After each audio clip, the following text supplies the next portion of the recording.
ലൂക്കോസ് അധ്യായം 21. അവൻ തലപൊക്കി ധനവാന്മാർ ഭണ്ഡാരത്തിൽ വഴിപാടിടുന്നത് കണ്ടു. ദരിദ്രയായ ഒരു വിധവ 2 കാശ് ഇടുന്നത് കണ്ടിട്ട് അവൻ, ഈ ദരിദ്രയായ വിധവ എല്ലാവരെക്കാളും അധികം ഇട്ടിരിക്കുന്നുവെന്ന് ഞാൻ സത്യമായി നിങ്ങളോട് പറയുന്നു. എല്ലാവരും തങ്ങളുടെ സമൃദ്ധിയിൽ നിന്നല്ല വഴിപാടിട്ടത്, ഇവളോ തന്റെ ഇല്ലായ്മയിൽ നിന്ന് തനിക്കുള്ള ഉപജീവനം ഒക്കെയും ഇട്ടിരിക്കുന്നു. ചിലർ ദേവാലയത്തെക്കുറിച്ച് അത് മനോഹരമായ കല്ലുകളാലും വഴിപാടുകളാലും അലങ്കരിക്കപ്പെട്ടിരിക്കുന്നു എന്ന് പറഞ്ഞപ്പോൾ, ഈ കാണുന്നതിൽ ഇടിഞ്ഞു പോകാതെ കല്ലുകല്ലിന്മേൽ ശേഷിക്കാത്ത കാലം വരും എന്നവൻ പറഞ്ഞു.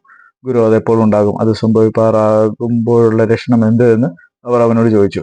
അതിനവൻ, ആരും നിങ്ങളെ തെറ്റിക്കാതിരിക്കാൻ സൂക്ഷിച്ചുകൊള്ളുവിൻ. ഞാൻ ആവുന്നുവെന്നും സമയമെടുത്തിരിക്കുന്നുവെന്നും പറഞ്ഞ അനേകർ എന്റെ പേരെടുത്ത് വരും. അവരെ അനുഗമിക്കരുത്. നിങ്ങൾ യുദ്ധങ്ങളെയും കലഹങ്ങളെയും കുറിച്ച് കേൾക്കുമ്പോൾ ഞെട്ടിപ്പോകരുത്. അത് ആദ്യം സംഭവിക്കേണ്ടത് തന്നെ, അവസാനം ഉടനെ അല്ലതാനും എന്ന് പറഞ്ഞു. പിന്നെ അവൻ അവരോട് പറഞ്ഞത്, ജാതി ജാതിയോടും രാജ്യം രാജ്യത്തോടും എതിർക്കും.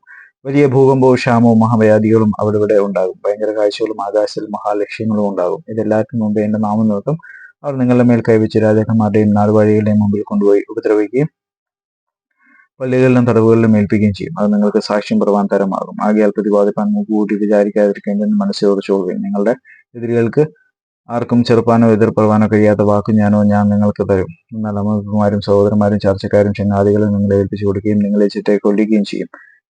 എന്റെ നാമനിമിത്തം എല്ലാവരും നിങ്ങളെ പകയ്ക്കും. നിങ്ങളുടെ തലയിലെ ഒരു രോമം പോലും നശിച്ചു പോകുകയില്ലതാനും. നിങ്ങൾ ക്ഷമ കൊണ്ട് നിങ്ങളുടെ പ്രാണനെ നേടും.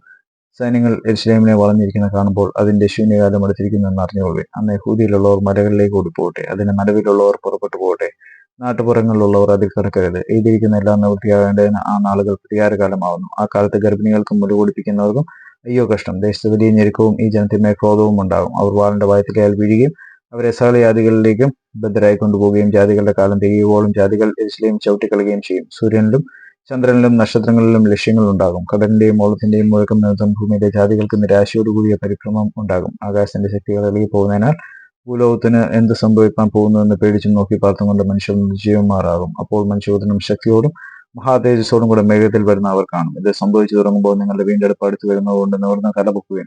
ഒരു ഉപമയും അവരോട് പറഞ്ഞത്, അത്തി മുതലായ സകല വൃക്ഷങ്ങളെയും നോക്കുവിൻ. അവ തളർക്കുന്നത് നിങ്ങൾ കാണുമ്പോൾ വേനൽ അടുത്തിരിക്കുന്നുവെന്ന് സ്വതവേ അറിയുന്നുവല്ലോ. അതുകൊണ്ട് തന്നെ ഇത് സംഭവിക്കുന്നത് കാണുമ്പോൾ ദൈവരാജ്യം അടുത്തിരിക്കുന്നുവെന്ന് കേൾപ്പിൻ. സകലവും സംഭവിക്കുവോളം ഈ തലമുറ ഒഴിഞ്ഞു പോകുകയില്ല എന്ന് ഞാൻ സത്യമായിട്ട് നിങ്ങളോട് പറയുന്നു. ആകാശവും ഭൂമിയും ഒഴിഞ്ഞു പോകും, എന്റെ വചനങ്ങൾ ഒഴിഞ്ഞു പോകുകയില്ല. നിങ്ങളുടെ ഹൃദയം അതിഭക്ഷണത്താലും മദ്യപാനത്താലും ഉപജീവന ചിന്തകളാലും ഭാരപ്പെട്ടിട്ട് ആ ദിവസം നിങ്ങൾക്ക് പെട്ടെന്ന് കണി പോലെ വരാതിരിക്കാൻ സൂക്ഷിച്ചുകൊള്ളുവിൻ. അത് സർവ്വഭൂതലത്തിലും വസിക്കുന്ന ഏവർക്കും വരും. ആകയാൽ ഈ സംഭവിക്കാനുള്ള എല്ലാവർക്കും ഒഴിഞ്ഞു പോകുവാനും മനുഷ്യപുത്രന്റെ മുമ്പിൽ നിൽപ്പാനും നിങ്ങൾ പ്രാപ്തരാകേണ്ടതിന് സദാകാലവും ഉണർന്നും പ്രാർത്ഥിച്ചും കൊണ്ടിരിക്കും. അവൻ ദിവസേന പകൽ ദേവാലയത്തിൽ ഉപദേശിച്ചു പോകുന്നു, രാത്രി ഒലിവുമലയിലേക്ക് പോയി പാർക്കും. ജനമെല്ലാം അവന്റെ വചനം കേൾക്കേണ്ടതിന് അധികാലത്ത് ദേവാലയത്തിൽ അവന്റെ അടുക്കൽ ചെല്ലും.